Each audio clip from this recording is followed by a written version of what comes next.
سے بچنے کے لیے بھی مجاہدہ کرنا چاہیے. جو انسانوں کے عائد کردہ دردناک عذاب سے بہت زیادہ دردناک ہوگا. وہ عذاب علیم ان لوگوں کے لیے مقدر ہے جو بنی نوع انسان پر دردناک عذاب وارد کرتے ہیں.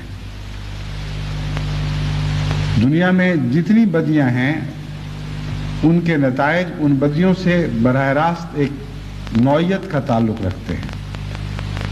عذاب بھی اسی نوعیت کا ملتا ہے جیسی بدی ہو، اور ثواب بھی اسی نوعیت کا ملتا ہے جیسے نیکی ہو.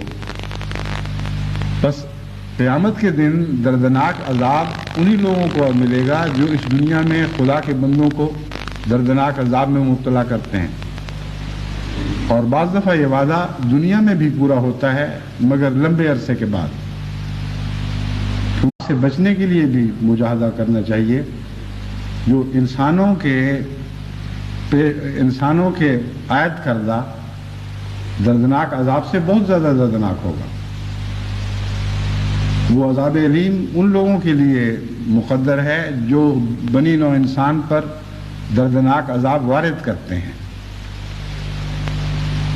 دنیا میں جتنی بدیاں ہیں ان کے نتائج ان بدیوں سے براہ راست ایک نوعیت کا تعلق رکھتے ہیں. عذاب بھی اسی نوعیت کا ملتا ہے جیسی بدی ہو، اور ثواب بھی اسی نوعیت کا ملتا ہے جیسے نیکی ہو. بس قیامت کے دن دردناک عذاب انہی لوگوں کو ملے گا جو اس دنیا میں خدا کے بندوں کو دردناک عذاب میں مبتلا کرتے ہیں. اور بعض دفعہ یہ وعدہ دنیا میں بھی پورا ہوتا ہے مگر لمبے عرصے کے بعد. اس سے بچنے کے لیے بھی مجاہدہ کرنا چاہیے. جو انسانوں کے عائد کردہ دردناک عذاب سے بہت زیادہ دردناک ہوگا.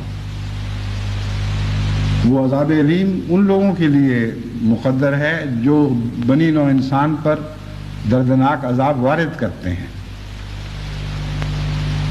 دنیا میں جتنی بدیاں ہیں ان کے نتائج ان بدیوں سے براہ راست ایک نوعیت کا تعلق رکھتے ہیں.